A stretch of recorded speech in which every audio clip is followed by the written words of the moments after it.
முகத்தனை இந்தி நிலம்பரை போலும் ஏற்றனை நந்தி மகன்றனை ஞான கொழுந்தினை குந்தியில் வைத்தடி போற்றுகின்றேன். அனைவருக்கும் வணக்கம். திருச்சிற்றம்பலம். இன்றைக்கு குருவருள் திருவருள் துணை கொண்டு நாம் சிந்திக்க இருக்கும் திருப்பதிகம் திருஞான சம்பந்த சுவாமிகள் அருளி செய்த பதிகம். இது திருக்கோடிக்காவில் அருளி செய்த பதிகம். இது 2ஆம் திருமுறையில் 99வது திருப்பதிகமாக அமைந்திருக்கின்றது. சரிங்க.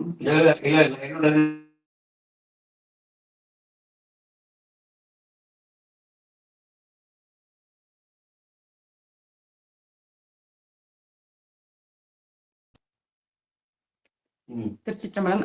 இந்த திருப்பதிகத்தை நாம் சிந்திப்பதற்கு முன்பாக இந்த தல வரலாற்றினை சிந்திக்கலாம். இது தேவார பாடல் பெற்ற காவிரி வடகரை தலங்களில் 37வது திருப்பதிகமாக அமைந்திருக்கின்றது.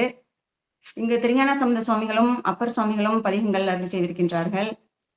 இங்கு திருஞான சம்பந்த சுவாமிகளின் ஒரு பதிகமும் அப்பர் சுவாமிகளின் 2 திருப்பதிகங்களும் கிடைத்திருக்கின்றன. இங்கு இறைவனின் திருநாமம் கோடீஸ்வரர், வேத்திரவனேஸ்வரர் என்று சம்ஸ்கிருதத்தில் அழைக்கப்படுகின்றது. திருக்கோடிக்கா நாதர் என்ற திருநாமமும் இருக்கின்றது. அம்மையின் திருநாமம் திரிபுர சுந்தரி வடிவாம்பிகை என்பன. இங்கு தல விருட்சம் பிரம்பு தீர்த்தம் ஸ்ருங்கோத்பவ தீர்த்தம். ஸ்ருங்கோத்பவ தீர்த்தம் என்பது இங்கு அமைந்திருக்கின்ற தீர்த்தம். வேத்திரவனம் என்பது இதனுடைய புராண பெயராக அமைந்திருக்கின்றது. அதாவது திருக்கோடிக்கா என்று, அதாவது கா என்று முடியும் தலங்கள் இருக்கின்றன. 5 தலங்கள் இருக்கின்றன.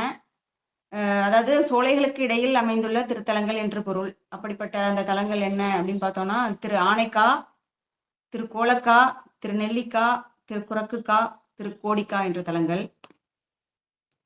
இந்த தல வரலாறு பற்றி நாம் சிந்திக்கும் பொழுது, இங்கு 3 கோடி மந்திரங்களுக்கு அயோத்திய முக்தியை இறைவன் அளித்ததாக வரலாறு கூறுகின்றது. அதாவது இங்கு 3 கோடி மந்திர தேவதைகளும் ரிஷிகளும் அங்க இறைவனை நோக்கி தவம் இருந்து முக்தியை பெற்றார்களாம். அதற்கு முன்பாக அந்த மந்திர தேவதைகள் எல்லாம் வெங்கடாச்சலபதியை குறித்தே நாங்கள் தவம் இருப்போம், அவரிடமிருந்தே நாங்கள் முக்தியை பெறுவோம் என்று தீர்க்கமாக இருந்தனவாம். அப்பொழுது துர்வாச முனிவர் அங்கு அந்த ரிஷிகளுக்கும் அந்த மந்திரங்களுக்கும் இல்லை, சாயுஜ்ய முத்தி என்பது நமது சிவபெருமான் ஒருவரால் மட்டுமே வழங்கப்படக்கூடியது, அவரை வழிபட்டால் மட்டுமே அந்த முக்தி கிடைக்கும் அப்படின்னு சொல்றாரு. மந்திரங்கள் அதை ஏற்க மறுக்கின்றன. இல்ல, நாங்க வெங்கடாச்சலபதியை பெருமாளை குறித்தே நாங்கள் தவம் இருப்போம், அவரிடமிருந்தே அந்த முக்தியை பெறுவோம் அப்படின்னு உறுதியாக இருக்கின்றன. ஆனால் ரிஷிகள் எல்லாம் என்ன பண்றாங்கன்னா, இந்த துர்வாச முனிவர் சொல்றதை கேட்டுட்டு அவங்க காசிக்கு சென்று இறைவனை நோக்கி தவம் இருந்து அவர்கள் முக்தியை அடைகின்றார்கள். இருந்த போதும் அந்த மந்திரங்கள் எல்லாம் இல்லை, அப்படிலாம் இல்லை, அவங்களுக்கு ஏதோ பூர்வ ஜென்ம கண்ம பலன் இருந்த காரணத்தினாலதான் அவங்களுக்கு முக்தி கிடைச்சிருக்கு, நாங்க நாராயணனை மட்டுமே தான் வழிபடுவோம் அப்படின்னு சொல்லி ரொம்ப உறுதியா இருக்காங்க அந்த மந்திரங்கள்லாம். அதனால துர்வாச முனிவர் கோபம் கொண்டு போயிடுறாரு. அப்புறம் பெருமாளுக்கே தெரியுது, இல்லை இவங்க எல்லாம் தப்பா நம் மூலமாக முக்தியை பெறலாம் என்று இவர்கள் நினைக்கிறார்கள், அது அப்படியே அது முடியாத காரியமாச்சு அப்படின்னு சொல்லி அவரும் போய் மகா கணபதி எல்லாம் அவங்க கிட்ட எல்லாம் கேட்கிறாராம், வீரபத்ரர் இவங்கள்ட்ட எல்லாம் கேட்கிறாரு. அப்ப அவங்க எல்லாம் சரி, இவங்களுக்கு என்ன, எப்படி உங்களுக்கு அதை சரின்னு அவங்களுக்கு எப்படி புரிய வைக்கிறதுன்னு சொல்லி அவங்களுக்கு பலவாறாக துன்பங்கள் எல்லாம் ஏற்படுத்துறாங்க. அதற்கு அப்புறமாக அவர்கள் ஒரு வழியாக அகத்தியர் மூலமாக அவங்க அந்த உபதேசத்தை பெறுகிறார்கள். அதாவது சிவபெருமானை குறித்து தவம் இருந்தால் மட்டுமே அந்த முக்தியை கிட்டும் அப்படிங்கிறத தெரிஞ்சுக்கிட்டு, அதுக்கப்புறம் இங்க அந்த திருக்கோடிக்கா என்ற திருத்தலத்திற்கு அவர்கள் பெருமானை குறித்து தவம் ஏற்றுறாங்களாம். அதற்கு முன்பாக இந்த மந்திரங்களுக்கு ஒரு சாபம் வேற கிடைச்சிருக்கு அப்படின்னு ஒரு செய்தியை சொல்றாங்க. அதாவது இந்த மந்திரங்களை தவறான வழிக்கு உபயோகப்படுத்தி விட்டதாகவும், தவறாக உச்சரித்தும், தவறான செயல்களுக்கு பயன்படுத்தியதால அந்த மந்திரங்களுக்கு சாபம் கிடைத்து விட்டதாம். அந்த சாப விமோச்சனத்துக்காகவும் அப்புறம் இங்க திருக்கோடிக்கா என்ற திருத்தலத்துல பெருமானை குறித்து தவம் ஏற்றி அந்த சாப விமோச்சனமும் பெற்று முக்தியையும் பெற்றன என்று இந்த தல வரலாறு கூறுகின்றது. பெரிய புராணத்துல சேக்கிழார் பெருமானை எப்படி சொல்றாரு, இங்க திருஞான சம்பந்த சுவாமிகள் இந்த தலத்துக்கு பெருமானை எப்படி போற்றி பரவுகிறார், எந்த சூழல்ல வர்றார் அப்படிங்கிறத சொல்றாரு. அதாவது திருத்துருத்தி, திருமணஞ்சேரி, திருவேள்விக்குடி, திரு எதிர்கொள்வாடி அந்த தலங்கள் எல்லாம் தரிசிச்சுட்டு பிறகு திருக்கோடிக்காவிற்கு வந்தார் அப்படின்னு சொல்றாரு. எப்படி சொல்றாரு அப்படின்னா, திருக்கோடிக்காவில் அமைந்த தேவர் சிகாமணி தன்னை எருக்கோடு இதழியும் பாம்பும் இசைந்து அணிந்து வெள்ளேன பருக்கோடு பூண்ட பிரானை பணிந்து சொல்மாலைகள் பாடி கருக்கோடி நீப்பார்கள் சேரும் கஞ்சனூர் கைதொழ சென்றார் அப்படின்னு சொல்றாரு. அப்புறம் இங்க திருக்கோடிக்கா வந்துட்டு அப்புறம் கஞ்சனூர் போயிடுறாரு அப்படின்னு சொல்றாரு. இப்ப இங்க இருக்கிற பெருமானை என்ன சொல்றாரு அப்படின்னா தேவர் சிகாமணி அப்படின்னு போற்றுகின்றார் சேக்கிழார் பெருமான். அப்படி அந்த திருக்கோடிக்காங்கிற இந்த தலம் வந்து அப்படிப்பட்ட ஒரு புண்ணிய கஷேத்திரமாக இருக்கிறது. இங்க வந்து செய்யப்படுகின்ற தியானம், ஹோமம், ஜபம் ஆகியவை எல்லாமே மும்மடங்காக பலனளிக்கும் என்று கூறுகின்றார்கள். இங்க உள்ள அந்த தீர்த்தத்துல நீராடி நம்ம வந்து தாவமோ இல்ல இந்த சிவநாமத்தையோ உச்சரிச்சோம்னா அது பன்மடங்கு நமக்கு பலனை தரும் என்று சொல்கிறார்கள். அப்படிப்பட்ட சிறப்பு வாய்ந்த ஒரு தலமாக இந்த திருக்கோடிக்கா என்ற திருத்தலம் இருக்கின்றது. இந்த தலத்திலே திருஞான சம்பந்த சுவாமிகள் அருளி செய்த பதிகத்தை தான் நாம் இப்பொழுது சிந்திக்க இருக்கின்றோம். இந்த பதிகம் முழுவதுமே திருஞான சம்பந்த சுவாமிகள் வாழ்க்கை நிலையாமை பற்றி நமக்கு எடுத்து கூறுகின்றார். எப்படியெல்லாம் வந்து இந்த வாழ்க்கைங்கிறது ஒரு நிலையற்றதானது, இதை எப்பொழுதுமே நம்பி நீங்கள் துன்பத்தில் சிக்கி கொண்டிருக்காதீர்கள், எப்படி வந்து நீங்கள் உய்வு பெறுவதற்கும் என்ன வழி, இந்த துன்பத்துல சிக்கிக்கிட்டே இருக்காதீங்க அப்படிங்கிறதோட மட்டும் இல்லாம இந்த துன்பமான இந்த வாழ்க்கையிலிருந்து இந்த பிறவியிலிருந்து நாம் எவ்வாறு விடுபடுவது அப்படிங்கிறதுக்கான உபதேசத்தையும் நமக்கு திருஞான சம்பந்த சுவாமிகள் ஒவ்வொரு பாடல் மூலமாகவுமே நமக்கு ரொம்ப அழகாக உபதேசம் பண்ணுகின்றார். அதுல முதல் பாடல், இந்த திருப்பதிகம் வந்து நட்டராகம் என்ற பண்ணிலே அமைந்திருக்கின்றது. திருச்சிற்றம்பலம். முதல் பாடல், இன்று நன்று நாளை நன்று என்று நின்ற இச்சையால் கொன்றுகின்ற வாழ்க்கையை போகவிட்டு போதுமின் மின்தயங்கு ஜோதியான் வெண்மதி விரிபுணல்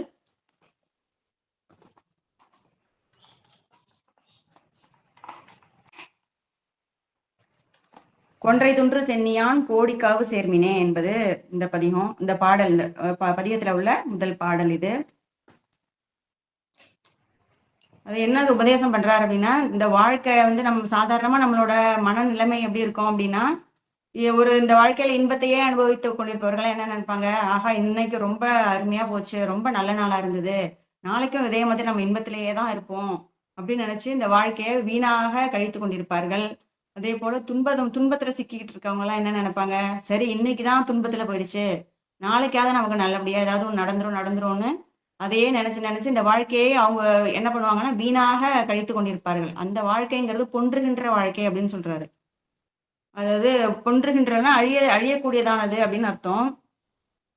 அப்படி அழியக்கூடிய இந்த வாழ்க்கையை வந்து நிலைன்னு நினைச்சிட்டு இன்னைக்கு நமக்கு நல்லது நடந்துரும், நாளைக்கு நல்லது நடந்துரும், அப்படி இல்லைன்னா இன்னைக்கு ரொம்ப நல்லா இருக்கு, நாளைக்கும் நல்லாவே தான் இருக்கும் அப்படின்னு நினைச்சு ஒவ்வொரு நாளாக நாம் வீணாக கழித்து கொண்டே இருந்தோம் அப்படின்னா இந்த பிறவிக்கான அந்த பலன் நமக்கு கிடைக்காமல் போயிடும். நமக்கு பிறவி கொடுக்கப்பட்டதே எதற்காக அப்படின்னா இறைவனுடைய திருவடியை நம்ம வந்து பூஜை செய்து அவரை அடைய வேண்டும், அந்த முக்தியை நோக்கி தான் நமது பயணம் இருக்கணும் அப்படிங்கிறதுக்காக தான் இந்த பிறவி கொடுக்கப்படுகிறது.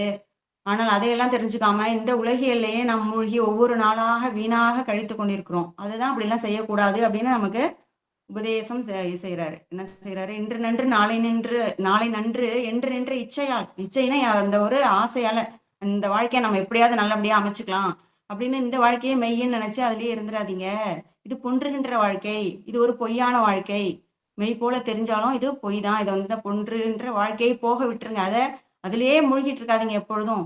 அப்புறம் போதுமின் அப்படின்னு உபதேசம் பண்றாரு. போதுமின் அப்படின்னா என்ன அர்த்தம்னா போங்க வாங்க, அதாவது வாங்கன்னு எடுத்துக்கலாம். அதுல எங்க வர சொல்றாரு அப்படின்னா, மின்தயங்கு ஜோதியான் வெண்மதி விரிபுணல் கொன்றை துன்று சென்னியான் கோடிக்காவு சேர்மினே அப்படிங்கிறார். இந்த கோடிக்கா என்ற திருத்தலத்துல இருக்கிற அந்த பெருமானை சென்று சேருங்கள் அப்படின்னு நமக்கு உபதேசம் பண்றாரு. இந்த திருக்கோடிக்கா என்ற தலம் எப்படி இருக்குதான், அப்படி அங்க வீட்டிற்கு அந்த பெருமான் எப்படி இருக்காரு அப்படின்னு சொல்றாரு. அதாவது மின் தயங்கு ஜோதியான்னா மின்னலை போன்ற ஜோதியை உடைய அந்த தயங்குதல் அப்படின்னா இங்க வந்து விளங்கி தோன்றுதல் என்று பெயர், பொருள். அதாவது தயங்கு ஜோதி சாமவேதா காமனை காய்ந்தவனே அப்படின்னு திருஞான சம்பந்த சுவாமிகளும் ஒரு பதிகத்துல பாடியிருப்பார். அதாவது தயங்கு ஜோதினா விளங்கி தோன்றுகின்ற ஜோதி, ரொம்ப பெருஞ்சுடர் அப்படின்னு சொல்லுவோமே அப்படிப்பட்ட அந்த பெருமான். அப்படி மின்தயங்கு ஜோதியானாகவும் வெண்மதியை சூடியிருப்பவனாகவும் விரிப்புணலை தனது அதாவது அந்த கங்காதேவியை தனது சடையிலே சூடியிருப்பவனாகிய அந்த பெருமான் அவர் கொன்றையையும் சூடியிருக்கின்றார். துன்றுனா நெருங்கி அந்த கொன்றை மலரை நெருக்கமாக அந்த கொன்றை மலரை அணிந்திருக்கின்றாராம். அப்படிப்பட்ட சென்னினா தலையிலே அணிந்திருக்கக்கூடிய பெருமான். அப்படிப்பட்ட பெருமான் வீற்றிருக்கும் அந்த திருக்கோடிக்கா சென்று சேருங்கள் என்று நமக்கு உபதேசம் பண்றாரு. அப்ப அப்படின்னா என்ன அர்த்தம்? அப்ப அந்த திருக்கோடிக்கா சென்று சேர்ந்துட்டோம் அப்படின்னா நமக்கு அந்த பொன்றுகின்ற வாழ்க்கையில இருந்து நம்ம தப்பிச்சிடலாம், எப்படியாவது நம்ம அதாவது ஓய்வு பெறலாம் அப்படிங்கிறத நமக்கு உபதேசிக்கிறாரு. வள்ளலாரும் சொல்லுவார், இந்த வாழ்க்கை ஒவ்வொரு நாளா கழியிறது, வீணாக கழிந்து கொண்டிருக்கிறது அப்படிங்கிறத. என்ன சொல்றாரு அப்படின்னா, கதிரவன் ஒரு ஒரு நாளும் காலையில சூரியன் வராரு, திரும்ப தூங்குறோம், திரும்ப எந்திரிக்கிறோம், ஒரு ஒரு நாளா இப்படியே போயிட்டே இருக்கு. இது எப்படி சொல்றாரு பாருங்க. ஓடுகின்றனன் கதிரவன், அவன் பின் ஓடுகின்றன ஒவ்வொரு நாளாய், வீடுகின்றன என் செய்வோம். ஒவ்வொரு நாளாய் வீடுகின்றன, ஒரு ஒரு நாளா சும்மாவே போயிட்டு இருக்கே, ஒரு அர்த்தமே இல்லாம போயிட்டு இருக்கு. ஏன்னா நம்ம பெருமானை வழிபடாம இருக்கும் ஒவ்வொரு நாளுமே நமக்கு என்ன நாள் தான், அது வீணாக போகின்ற நாள் தான் அப்படின்னு சுந்தரமூர்த்தி சுவாமிகளும் பாடுவார் இல்லையா? அதாவது உயர் பாடலை மேற்கு ஆகும் நாள்னு, உன்னை பெருமானே நான் உன்னை பாடாத அந்த நாள் என்னோட உணர்வு அழியும் நாள் அப்படின்லாம் ரொம்ப அழகா பாடியிருப்பாரு. அப்படிப்பட்ட நாளாக தான் அது ஒவ்வொரு நாளும் ஏற்றுக்கொள்ளப்பட வேண்டும். ஏன்னா இந்த பொன்றுகின்ற வாழ்க்கை, இந்த மாய வாழ்க்கைக்காகவே நம்மளோட நேரத்தையும் வீணாக கழித்து கொண்டிருக்கோம். அப்படி இல்லாம பெருமானை சென்று சேர வேண்டும் அப்படின்னு சொல்றாரு.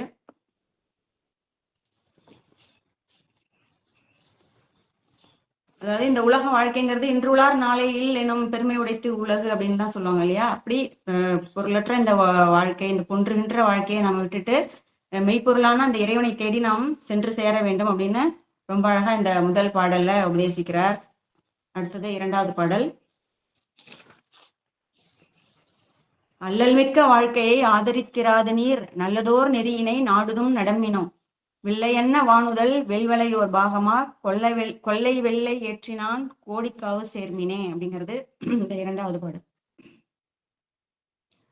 இப்ப அல்லல் மிக்க வாழ்க்கைன்னு சொல்றாரு. இந்த வாழ்க்கைங்கிறது என்னங்கிறத முதல்ல பொன்றுகின்ற வாழ்க்கை அப்படின்னு சொன்னாரு. இப்ப இது அல்லல் மிக்க வாழ்க்கை அப்படின்னு சொல்றாரு. தன்னுடைய முதல் பதிகத்துல உள்ள அந்த 8வது பாடல்ல சொல்லுவார் இல்லையா?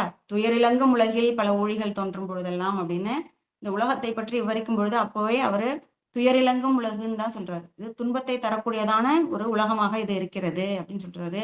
அப்ப அங்க வாழும் இந்த வாழ்க்கை எப்படிப்பட்டதாக தான் இருக்கும்? அல்லல் மிக்க வாழ்க்கையா தான் இருக்கும். ஒவ்வொரு நாளுமே நமக்கு அல்லலை தரக்கூடியதாக தான் இருக்கும். இப்ப யாரையுமே எடுத்துக்கிட்டோம் அப்படின்னா ஒரே அவங்களுடைய வாழ்வு முழுவதுமே இன்பத்தையே அனுபவித்தவர்கள், துன்பத்தையே என்னன்னு பார்க்காதவங்க அப்படின்னா இருக்கவே மாட்டாங்க.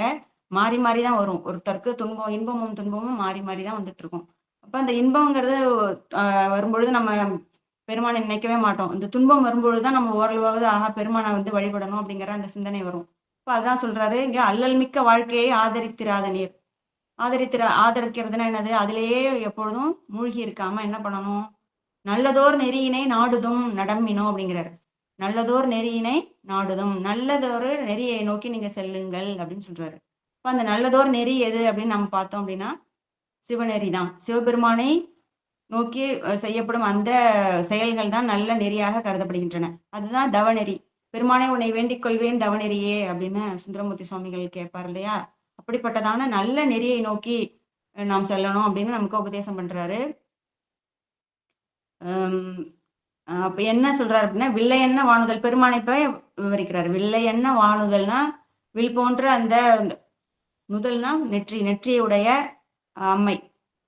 அம்மையை வெல்வலைனா வெண்மையான அந்த வளையலை அணிந்திருக்கின்ற அம்மை, வெல்வலையோர் பாகமாய், அப்படிப்பட்ட அந்த அம்மையை தன்னுடைய பாகத்திலே கொண்டிருப்பவராகிய அந்த பெருமான் கொல்லை வெள்ளை ஏற்றினான் அப்படின்னா அந்த வெள்ளை ஏற்றிலே ஏறி வருகின்றார் பெருமான். அதை சொல்றாரு.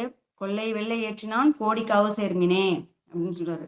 இந்த கொல்லை வெள்ளை ஏறுனா முல்லை நிலத்திலே தெரியும் அந்த எருது அப்படின்னு சொல்லுவாங்க. அப்படிப்பட்ட இந்த கொல்லை வெள்ளை ஏற்றினான் ஆகிய அந்த கோடிக்காவில் ஏற்றிருக்கும் பெருமானை சென்று சேருங்கள். அப்படி சேர்வதுதான் உங்களுக்கு நல்ல நெறியாக இருக்கும், உங்களுக்கு உய்வினை தரக்கூடியதாக இருக்கும்.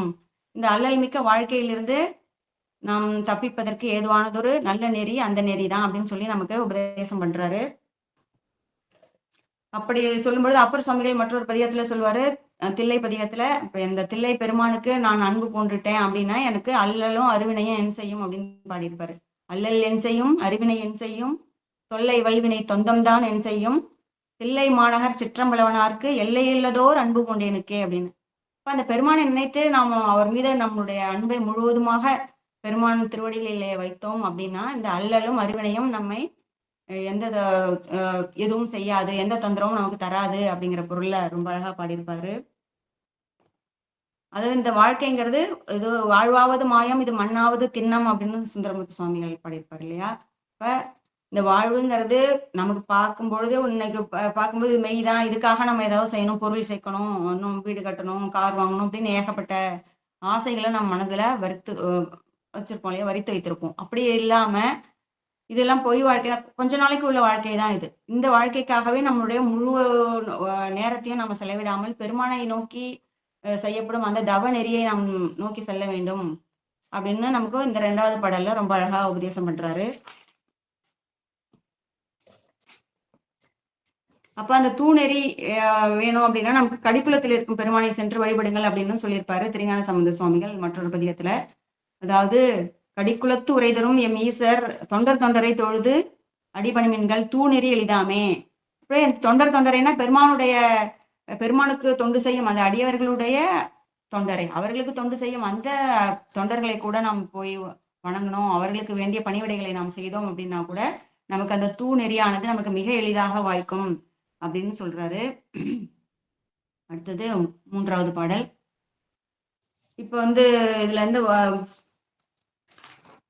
இந்த போதுமின் அப்படின்னு சொல்றாரு, வம்மின் அப்படின்லாம் சொல்றாங்க இல்லையா? செல்மின் அப்படின்லாம் சொல்றதெல்லாம் முன்னிலை படற்கை வினைமுற்று, ஏவல் வினைமுற்று அப்படின்னு. அதாவது தனக்கு முன்னாடி இருக்கவங்களை பார்த்து வாங்க எல்லாரும் போவோம் அப்படின்னு சேர்த்து எல்லாரையும் அழைத்து கொண்டு செல்வது போன்றதான ஒரு இலக்கண குறிப்பு அதற்கு தரப்பட்டிருக்கின்றது. அடுத்தது 3வது பாடல். துக்கமிக்க வாழ்க்கையின் சோர்வினை துறந்து நீர் தக்கதோர் நெறியினை சார்தல் செய்ய போதுமின் அக்கணிந்து அரைமிசை ஆரணிந்த சென்னிமேல் கொக்கிரகு அணிந்தவன் கோடிக்காவு சேர்மினே அப்படின்னு பாடுறாரு. அடுத்தது முதல்ல பொன்றுகின்ற வாழ்க்கையை சொன்னாரு, அடுத்தது அல்லல் மிக்க வாழ்க்கைன்னு சொன்னாரு, இப்ப துக்கம் மிக்க வாழ்க்கைன்னு சொல்றாரு. இப்ப இதுல இருக்கிற ஒவ்வொரு பாடல்களையுமே நம்ம பார்த்தோம்னா முதல் பாடலுக்கு 2வது பாடலை உதாரணமாக காட்டலாம், அடுத்தடுத்த பாடல்களை ஒவ்வொரு பாடலுக்கும் நம்ம உதாரணமாக காட்டி கொண்டு வரலாம். அப்படி இந்த பதிகம் முழுவதுமே இந்த நிலையில்லாத இந்த வாழ்க்கையை பற்றி தான் நமக்கு உபதேசம் செஞ்சுட்டே வர்றாரு. இப்ப என்ன சொல்றாரு? துக்கமிக்க வாழ்க்கையின் சோர்வினை துறந்து அப்படிங்கிறாரு.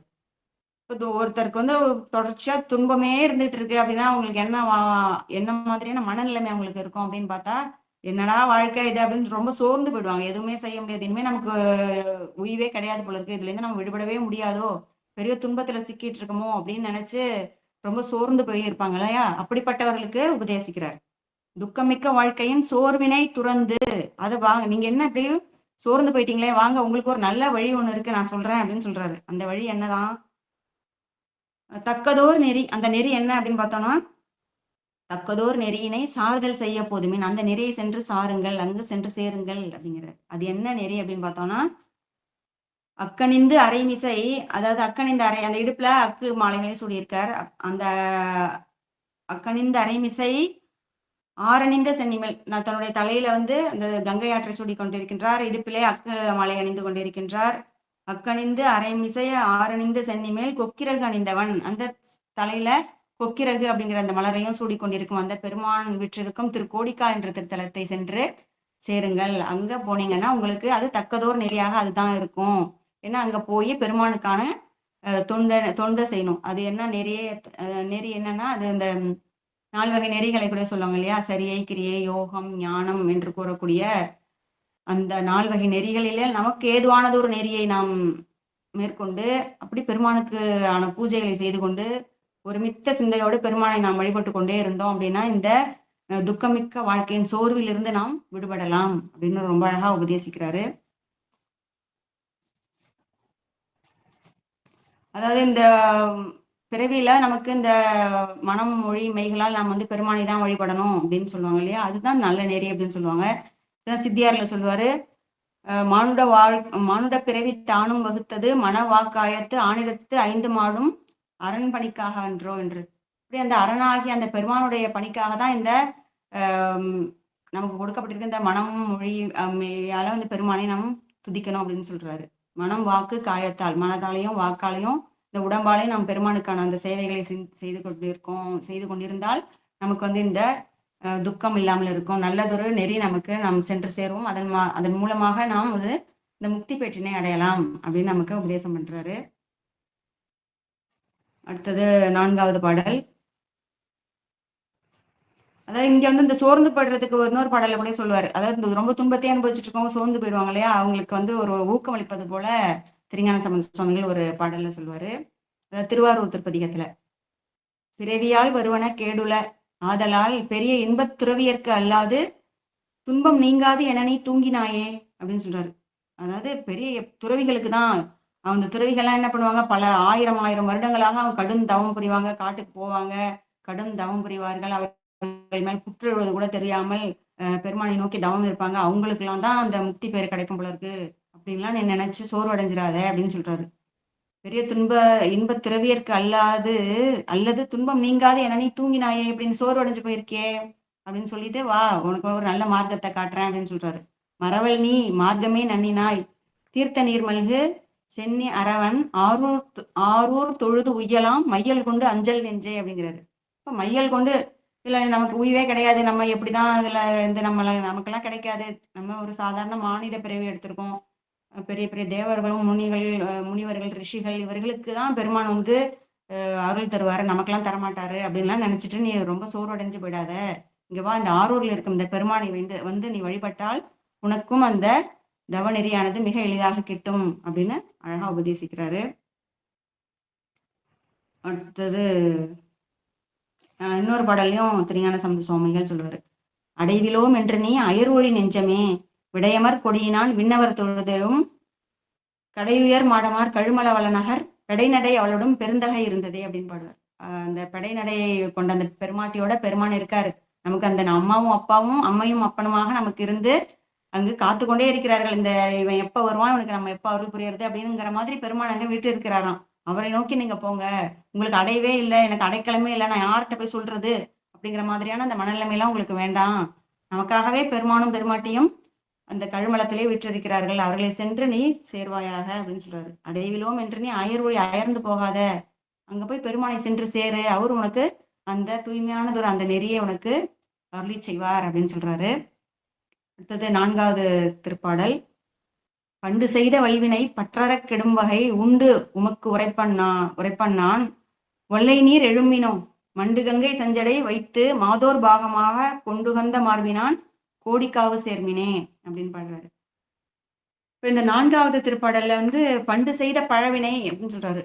பண்டுனா முற்காலத்திலே எப்பவோ நம்ம வந்து பிறவின்னு இந்த பெருமான் ஆதி கேவல நிலையில இருந்த இந்த உயிர்களுக்கு பெருமான் வந்து இந்த தனுகரண போன போகங்களை படைச்சு கொடுக்குறாரு இல்லையா, அதுல புல்லாகி பூடாய் புழுவாய் மரமாகி இப்படி எத்தனையோ பிறவிகளை நம்ம எடுத்துக்கொண்டே வருகின்றோம்.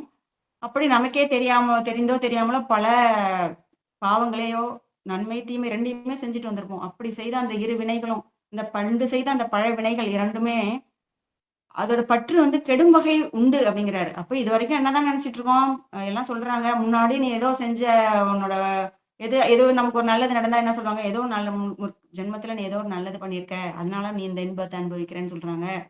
இப்போ முன்னாடி ஏதோ துன்பம் ஏதோ தப்பு பண்ணியிருக்க, அதனாலதான் உனக்கு இந்த ஜென்மத்துல இப்படிப்பட்ட ஒரு துன்பம் வருது அப்படின்னு சொல்றாங்க. சரி இப்படிதான் போல இருக்கு, ஏதோ நம்ம முன்னாடி நமக்கு தெரிஞ்சோ தெரியாமலோ செஞ்சுட்டோம், இதுக்கு வழியே கிடையாது, அப்ப செஞ்சதுக்கு நம்ம அனுபவிச்சேதான் ஆகணும் போல இருக்கு, இதை அனுபவித்தே தான் தீர்க்கணும், அதோட பற்று நமக்கு அற்றே போகாது போல இருக்கு, பிறவிதோறும் நம்மை தொடர்ந்து வந்து துன்புறுத்த தான் போகிறது அப்படின்னு நினைச்சு நம்ம வந்து சோர்வா போயிடக்கூடாது அப்படின்னு நான் சொல்றாரு. அதுக்கு ஒரு வழி இருக்கு, உண்டு அப்படிங்கிறாரு. உண்டுன்னு உறுதியாக சொல்றாரு திருஞான சம்பந்த சுவாமிகள். பண்டு செய்த வல்வினை பற்று அந்த பற்றற கெடும் வகை, அந்த வகை உனக்கு இருக்கு, நான் உங்களுக்கு சொல்றேன் அப்படிங்கிறாரு. உண்டு உமக்கு உரைப்பன் நான் ஒல்லை நீர் எழும்பினோம், அப்படியே சும்மா உட்காந்துருக்காதீங்க, அதே யோசிச்சு வச்சுட்டு வாங்க நான் உங்களுக்கு சொல்றேன் அப்படின்னு சொல்றாரு. ஒல்லைன்னா விரைந்து வாருங்கள் அப்படின்னு சொல்றாரு. எங்க போகணுமா, மண்டு கங்கை செஞ்சடை வைத்து மாதோர் பாகமாக கொண்டுகந்த மார்பினான் கோடிக்காவு சேர்மினே, கோடிக்கா என்ற திருத்தலத்திற்கு செல்லுங்கள், அங்கே வீற்றிருக்கும் பெருமான் எப்படி இருக்கின்றார் அப்படின்னா, மண்டு கங்கை செஞ்சடை வைத்து தன்னுடைய செஞ்சடையிலே கங்காதேவியை சூடிக்கொண்டிருக்கின்றார், மாதோர் பாகமாக இருக்கின்றார், மாதினை உமையம்மையை தன்னுடைய ஒரு பாகமாக கொண்டு அங்கு பெருமான் விற்றிருக்கின்றார் அந்த கோடிக்கா என்ற திருத்தலத்துல. எதற்காக மாதோர் பாகனாக வருகின்றார் பெருமான், இந்த உயிர்களுக்கு இன்பத்தை கொடுக்க முக்தியை கொடுக்க வேண்டியதுதான் அங்க பெருமான் விட்டிருக்கின்றார். அப்படிப்பட்ட பெருமான் அந்த கோடிக்கால இருக்காரு, அங்க போய் அவரை வணங்குங்கள் அப்படின்னு சொல்றாரு. இதே மாதிரி இங்க இந்த இதுல பண்டு செய்த வல்வினை பற்றற கெடும் வகை அப்படின்னு இந்த சொல்லாட்சி அப்படியே நம்ம அப்பர் சுவாமிகளும் ஒரு பதியத்துல பாடியிருக்காரு. அது என்னன்னா திருமார்பேறு என்ற திருத்தலத்துல அருளி செய்த ஒரு பதிகத்துல, அதாவது பண்டைய வல்வினை பற்றறுக்கும் வகை உண்டு அப்படின்னு இதையே அப்படியே பாருங்க. இங்க பண்டு செய்த வல்வினை பற்றற கெடும் வகைன்னு இவர் பாடியிருக்காரா? அதே மாதிரி அப்பர் சுவாமிகள் பண்டைய வல்வினை பற்றறுக்கும் வகை உண்டு சொல்லுவன், நானும் சொல்றேன் அப்படின்னு சொல்றாரு. சொல்லுவன் கேண்மின் என்ன சொல்றாரு? ஒளிகிளர் வண்டு சேர் பொழில் சூழ் திருமார்பேறு கண்டு கைதொழ தீரும் கவலையே அப்படின்னு சொல்றாரு. இப்ப அந்த திருமார்பேறு என்ற திருத்தலத்திலே விற்றிருக்கும் அந்த பெருமானை சென்று நீங்கள் வணங்கினால் உங்களுடைய கவலை தீரும். அதாவது இந்த கரங்கோலை போலும் பிறவி அப்படின்னு சொல்லுவாங்க. அதுவும் சுத்தி சுத்தி நமக்கு அந்த வினைகள் நம்மை வந்து தாக்கி கொண்டேதான் இருக்கும். அப்படிப்பட்ட அந்த அந்த பற்றை வந்து அறுக்கவே முடியாது. வேற எதனாலையுமே இந்த பற்றினை, இந்த பழவினையின் பற்றி நாம் அறுக்கவே முடியாது. என்ன செய்தால் மட்டுமே அது அறுபடும் அப்படின்னா, நம்முடைய பெருமானை சென்று தரிசித்தால் மட்டுமே, அவருடைய திருவடிகளிலேயே நாம் அடைக்கலம் கொண்டால் மட்டுமே அந்த பற்று அறுபடும் அப்படிங்கிறத ரொம்ப அழுத்தம் திருத்தமா இங்க நமக்கு உபதேசிக்கிறார் திருஞான சம்பந்த சுவாமிகள்.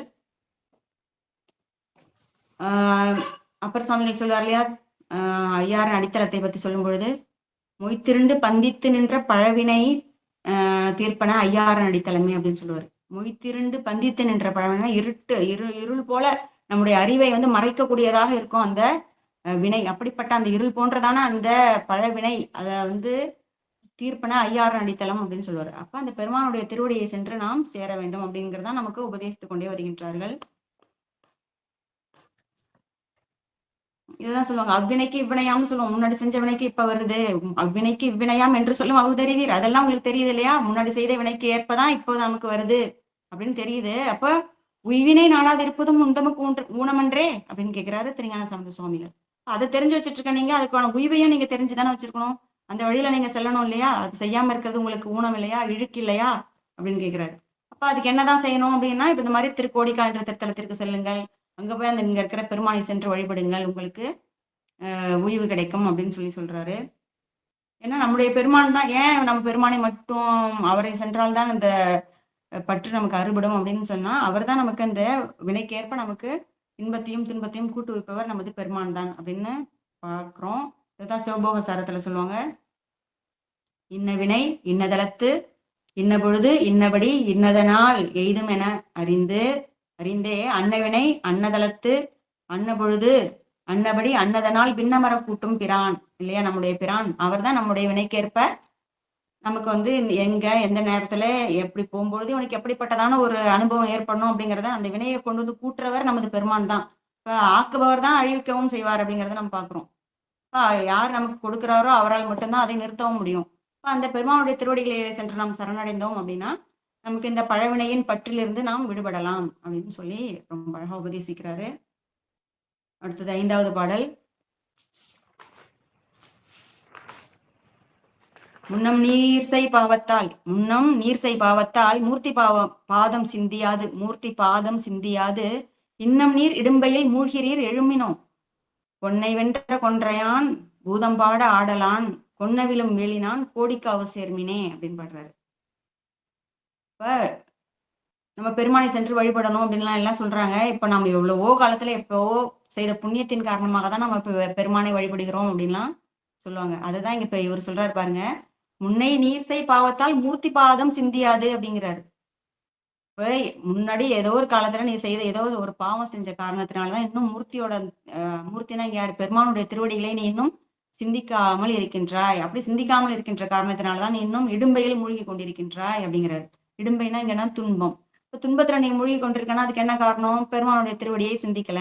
பெருமானுடைய திருவடியை ஏன் சிந்திக்கலன்னா முன்னாடி அப்போ செய்த அந்த பாவம். இப்ப அந்த பாவத்தின் காரணமாக தான் நீ இன்னும் சிந்திக்கல. இன்னுமே அப்ப தெரிஞ்சுட்டோம் இல்லையா? முன்னாடி ஏதோ ஒரு பாவத்தாலதான் பெருமானுடைய திருவடிகளை இத்தனை காலமாக சிந்திக்காமல் நாம் காலத்தை வீணாக கழித்து விட்டோம். இப்ப தெரிஞ்சிடுச்சு. இப்ப ஏதோ ஒரு காலத்துல புண்ணியம் செஞ்ச காரணத்தினாலதான் பெருமான் நமக்கு தெரிய வைத்திருக்கிறார் அப்படின்னு சொல்றாங்க இல்லையா? என்ன புண்ணியம் செய்தனை நெஞ்சமே முன்னம் நீ புரி நல்வினை பயனிடை அப்படின்னு சொல்றாரு இல்லையா? இப்ப அந்த நல்வினை பயன் இருந்தால்தான் நம்ம பெருமானுடைய திருவடியை சிந்திக்க முடியும். அப்படிப்பட்ட புண்ணியத்தை இப்ப நான் அடைஞ்சிருக்கோம் அப்படின்னா இப்ப நம்ம பெருமானை சிந்திக்க வேண்டிய சூழல் வந்து விட்டது. இன்னும் நீர் இடும்பையில் மூழ்கிறீர் எழுமினோ வாங்க, எழுந்து வாருங்கள், இந்த துன்பத்திலிருந்து விடுபட்டு வாங்க அப்படின்னு சொல்றாரு. எங்க போகணும்? பொன்னை வென்ற கொன்றையான் பூதம்பாடு ஆடலான் பொன்னவிலும் வேலினான் கோடிக்காவு சேர்மினே அப்படின்னு சொல்றாரு.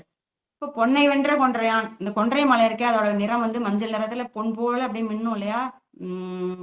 அப்படிப்பட்ட அந்த கொன்றை மாலையை சூடியிருக்கிறாராம். பொன்னை வென்ற கொன்றையாக இருக்குதான் அது. பூதம் பாட ஆடலாம். பெருமான் பூதகணங்கள் சூழ எப்பொழுதும் பாடிக்கொண்டும் ஆடிக்கொண்டும் இருப்பார் அப்படின்னு பார்த்திருப்போம். இப்படி பூதம் பாட ஆடிக்கொண்டிருக்கும் அந்த பெருமான் பொன்னவிலும் வேலினான், ஒரு வேல் கையில வச்சிருக்காராம். அந்த வேலானது எப்படிப்பட்டதாக இருக்குன்னா கொல்லும் தன்மையுடைய அந்த வேல். யாரெல்லாம் பெருமான் கொள்வார் அப்படின்னா பகைவர்களை, அதாவது பாவங்களே எப்பொழுதும் புரிந்து கொண்டிருக்கின்ற அரக்கர்களையும் அசுரர்களையும் கொள்வதற்காக பெருமான் அந்த வேலினை ஏந்தி கொண்டிருப்பார். நம்முடைய தீவினையை அழிப்பதற்காக அப்படின்னு கூட எடுத்துக்கலாம். அப்படிப்பட்ட கொல்லும் தன்மையுடைய வேலினை ஏந்தி கொண்டிருக்கும் அந்த பெருமான் திரு கோடிக்கா என்ற திருத்தலத்திலே இருக்கின்றார். அவரை சென்று சேருங்கள் அப்படின்னு அழகா உபதேசிக்கிறாரு. இப்ப இங்க முன்னம் நீர் செய் பாவம் அப்படின்னு சொல்றாங்க இல்லையா? இதுக்கு பார்த்தோம் அப்படின்னா மாணிக்கவாசக சுவாமிகளும் சொல்வார், ஏழை தொழும்பனேன் எத்தனையோ காலமெல்லாம் பாழுக்கு இறைத்தேன் பரம்பரனை பணியாதே அப்படின்னு சொல்றாரு. இப்ப நம்ம இத்தனை காலமா பெருமானை வழிபடாத இந்த நாட்கள் எல்லாம் என்னது? பாழுக்கு இறைத்த நாட்கள் அப்படின்னு சொல்றாரு. ஏழை தொழும்பனேன், எனக்கு ஏழை என்ன இந்த இடத்துல என்னன்னா பெருமானை வணங்க வேண்டும் அப்படிங்கிற அந்த ஞானம் இல்லாத ஏழை அப்படின்னு சொல்றாரு. ஏழை தொழும்பனேன் எத்தனையோ காலமெல்லாம் பாழுக்கு இறைத்தேன் அப்படிங்கிறார். பாழாகத்தான் போனதாக கருத வேணும். பெருமானை நாம் வழிபடாத நாட்கள் எல்லாம் அவமாக கழிந்த நாட்கள் அப்படின்னு தான் சொல்லணும் அப்படின்னு சொல்றாரு. இப்ப வினைப்பிறவி என்கின்ற வேதனையில் அகப்பட்டு தனை சிறிதும் நினையாதே தளர்வீதி கிடப்பேனே அப்படின்லாம் சொல்லுவாங்க. அப்ப இந்த வினைப்பிறவிங்கிற அந்த சூழல்ல நம்ம எதனாலதான் சிக்கி தவிச்சிட்டு இருக்கோம் அப்படின்னா இந்த பெருமானை நம்ம எண்ணாத அந்த காரணத்தினாலதான் அப்படி நம்ம இந்த வினையில அகப்பட்டு தளர்வீதி கிடைக்கின்றோம் அப்படின்லாம் சொல்லுவாங்க. அப்ப அதுக்கப்புறம் ஒரு நாள் சொல்லுவார், தெய்வம் என்பதோர் சித்தம். இப்ப தெய்வம் இருக்கிறார், இறைவன் ஒருத்தர் இருக்கிறாரு, அவருடைய திருவடியை நாம் சென்று சேரணும் அப்படிங்கிற அந்த சித்தம் உண்டாவதற்கே நாம் பெரிய புண்ணியம் செஞ்சிருக்கணும். அதன் காரணமாக தான் நம்ம இப்போ பதியங்கள் எல்லாம் சிந்தித்து கொண்டு வருகின்றோம். இன்னும் மேலும் மேலும் இந்த பக்தியை தீவிரமாக்கி நாம் பெருமான் திருவடிகளை நாட வேண்டும். அதை தான் இங்க நமக்கு உபதேசம் செய்து கொண்டே வருகின்றார்கள். பண்டே நான் மிகச் செய்த பாக்கியத்தால் பரஞ்சோதி நின்னாமம் பயில பெற்றேன் அப்படின்னு சுந்தரமூர்த்தி சுவாமிகள் சொல்வார் இல்லையா? எப்போ பண்டு நாம் செய்த ஏதோ ஒரு பெரிய பாக்கியம் ஏதோ செஞ்ச காரணத்தினாலதான் பரஞ்சோதியாகிய பெருமானே உன்னுடைய திருவடியை நான் இன்று சிந்திக்க பெற்றேன் அப்படிங்கிறார். இப்ப அந்த திருநாமத்தையோ அந்த திருவடிகளையோ நாம் சிந்திக்க ஆரம்பிச்சிட்டோம் அப்படின்னாலே நமக்கு அந்த வலிவினை பற்று கொஞ்சம் கொஞ்சமாக இல்லாமல் போய்விடும். அதான் சொல்றாங்க. இது 5வது பாடல் நிறைவடைந்தது. அடுத்தது 6வது பாடல். ஏவமிக்க சிந்தையோடு இன்பம் எய்தலாம் என பாவம் எத்தனையும் நீர் செய்தொரு பயனிலை காவல் மிக்க மாநகர் காய்ந்து வெங்கணல் பட கோவமிக்க நெற்றியான் கோடிக்காவு சேர்மினே பாடுறாரு. இந்த ஏவம் மிக்க சிந்தை அப்படின்னா ஏவம்னா குற்றம் பொருந்திய சிந்தை. நம்ம திருகளாகிய சிந்தை திருத்தலாம் அப்படிம்பாங்க. நம்ம சித்தத்துல சாதாரணமாக இயல்பாகவே என்ன அப்படின்னா குற்றத்தோடு பொருந்திதான் இருக்கும். அது இப்ப ஏவமிக்க சிந்தையோட அப்ப அதே சிந்தையை கொண்டு அந்த அறிவுகை குற்றங்களையும் கொண்டு எப்படியாவது இந்த வாழ்க்கையில நம்ம ஒரு இன்பத்தை நம்ம நாடிடலாம், எப்படியாவது இன்பம் அடைந்து விடலாம் என்று நீங்க என்ன பண்றீங்க? நிறைய பாவம் செய்கின்றீர்கள். இப்ப என்ன செய்வாங்க சாதாரணமா அப்படின்னா சாதாரண மனிதர்கள் இந்த நல்வினை தீவினை பற்றி தெரியாதவர்கள் அறியாதவர்கள் எல்லாம் என்ன செய்வாங்க? ஏதோ இன்னைக்கு ஒரு பணம் சம்பாதிக்கணும், வீடு கட்டணும், இது பண்ண மற்றவங்களை யாரை பத்தியும் கவலைப்படாம அவங்க என்ன பண்ணுவாங்க? தங்களுடைய இன்பத்தை மட்டுமே கணக்கில் கொண்டு எத்தனையோ பாவங்களை செஞ்சுட்டே வருவாங்க. அடுத்தவர்களுக்கு அந்த துன்பம் சேருமே, அவங்களுக்கு இப்படி பண்றமே, அவங்க கவலைப்படுவாங்களே, வருத்தப்படுவாங்களேங்கிற எந்த வித சிந்தனையுமே இல்லாம அவங்க பாட்டுக்கு எது வேணாலும் செய்வாங்க, என்ன வேணாலும் பண்ணுவாங்க. அப்படி பாவத்தை செய்தாவது ஏதாவது செஞ்சாவது நான் என்னோட வாழ்க்கையில சாதிக்கணும், யாருக்கு துன்பம் வந்தாலும் பரவாயில்ல, நான் கவலைப்பட மாட்டேன், நான் நல்லா இருக்கணும் அப்படிங்கிற அந்த ஒரு சுயநல சிந்தை உள்ளவங்க அவங்கள பத்தி சொல்றாரு. ஏவமிக்க சிந்தையோடு இன்பம் எய்தலாம் என்று பாவம் எத்தனையும் செய்தோர் பயனில்லை. இப்படிலாம் செஞ்சு நீ நல்லதெல்லாம் நடத்திடலாம், நல்லதை அடைந்துடலாம், இன்பம் அடைந்து விடலாம் என்று நீ நினைச்சிட்டு இருக்காத, அதுக்கு ஒரு பயனுமே இல்லை அப்படின்னு சொல்றாரு. ஏன் அப்படி சொல்றாரு அப்படின்னு பார்த்தோம்னா மாடு தேடி மயக்கினில் வீழ்ந்து நீர் ஓடி எய்த்தும் பயனிலை ஊமர்கள் அப்படின்னு அப்பர் சுவாமிகளும் சொல்றாரு. இந்த செல்வம் பணம் அப்படின்னு சொல்லி இந்த பொருளின் பின்னாலேயே செல்றது, எதை பத்தி யோசிக்காம அப்படியே சேர்ந்து ஓடி ஓடி ஓடி பொருளை சேர்க்க வேண்டும், அந்த வேட்கையில போறது எல்லாமே உங்களுக்கு பயனை அளிக்காது அப்படின்னு சொல்றாரு. ஓடி எய்த்தும் பயனிலை ஊமர்கள் அப்படின்னு திட்டுறாரு. இந்த செல்வம் அப்படியே சேர்க்கின்ற இந்த பொருள் எல்லாம் எப்படிப்பட்டது? அது உடனே கழுகின்ற களம் போல, கப்பல் எப்படி தண்ணியில போற கப்பல் திடீர்னு ஒரு லேசா ஒரு ஓட்டை வந்ததுன்னா தண்ணி அதுல நிறைஞ்சு அப்படியே மூழ்கிருமோ, அதற்கு ஒப்பானதுதான் இந்த வாழ்க்கை அப்படின்னு இந்த திருமூலர் சொல்லுவாரு. அதாவது மகிழ்கின்ற செல்வமும் மாடும் உடனே கவிழ்கின்ற நீர்மிசை செல்லும் களம் போல் அப்படின்னு சொல்லியிருப்பார் திருமூலர் சுவாமிகள். அப்படி இது வந்து உண்மையான ஒரு பொருளே இல்லை அந்த செல்வம்ங்கிறது. அதை தேடி நீங்கள் செல்லாதீர்கள். அதுக்காக நீங்க போய் மற்றவர்களை துன்புறுத்தி எப்படியாவது நீங்கள் இன்பத்தை எய்து விடலாம் என்று நினைக்காதீர்கள்.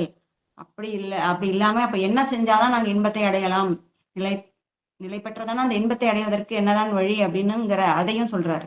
என்ன சொல்றாரு? காவல் மிக்க மாநகர். இந்த மாநகராகி அந்த கோடிக்கா, இந்த திருக்கோடிக்கா எப்படி இருக்கா? காவல் மிக்கதாக இருக்கின்றதாம். கோடிக்கா தளத்துல மன்னிக்கணும். காவல் மிக்க மாநகர் காய்ந்து வெண்கணல் படன அந்த முப்புறத்தை சொல்றாரு. இங்க முப்புறத்தை சொல்றாரு. அந்த முப்புறம் அசுரர்கள் என்ன பண்றாங்க?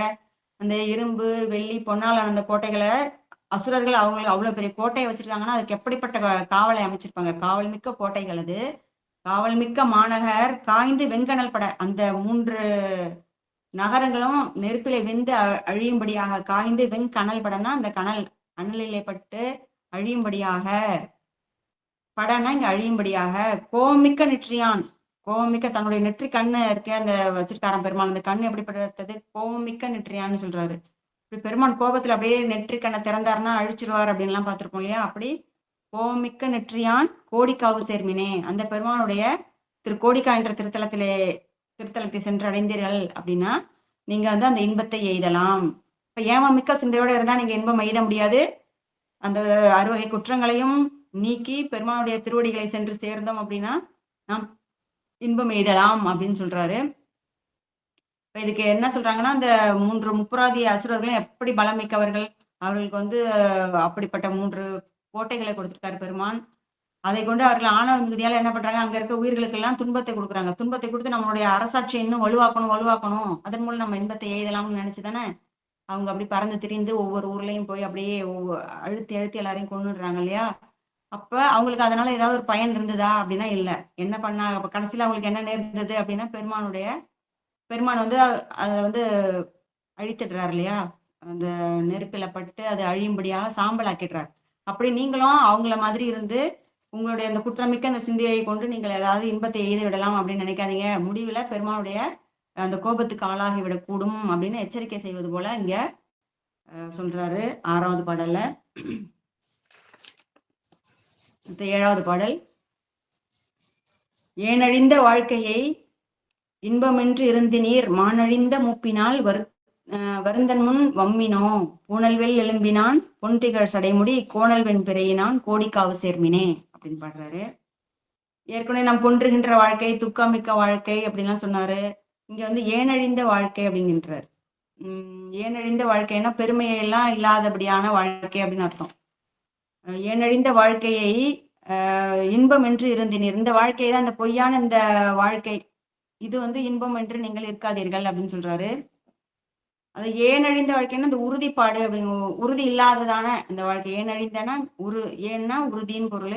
ஏனழிந்த வாழ்க்கைன்னா உறுதி இல்லாத இந்த வாழ்க்கை, நிலை இல்லாத இந்த வாழ்க்கையை இன்பம் என்று இருந்தினீர், இந்த வாழ்க்கை தான் இன்பம், இதுல நம்ம என்னத்தை சாதிக்கிறோமோ அதுதான் நமக்கு சாதனை, எவ்வளவு பொருள் சேர்க்கிறோமோ அதுதான், எப்படிப்பட்ட வீடு கட்டிட்டு இருக்கோமோ, எப்படி நம்மை மற்றவர்கள் மதிக்கிறார்களோ அதுதான் உண்மை, இதுதான் மெய் அப்படின்னு நினைச்சு அதை நீங்க நாடாதீர்கள்னு சொல்ற. ஏனழிந்த வாழ்க்கை இன்பம் என்று இருந்தினீர் மானழிந்த மூப்பினால் வருந்தன் முன் வம்மினோ. மானழிந்தனா மான்னா மாட்சிமை இல்லாத, பெருமை எல்லாம் இல்லாம போயிடும். மூப்புல இருந்து என்ன ஆகும்?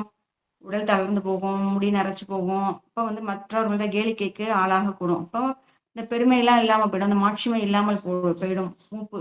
அப்ப அந்த மூப்பு வருவதற்கு முன்பாகவே நம்ம என்ன செய்யணும்னா பெருமாளுடைய திருவடியை சென்று சேர வேண்டும் அப்படின்னு சொல்றாரு.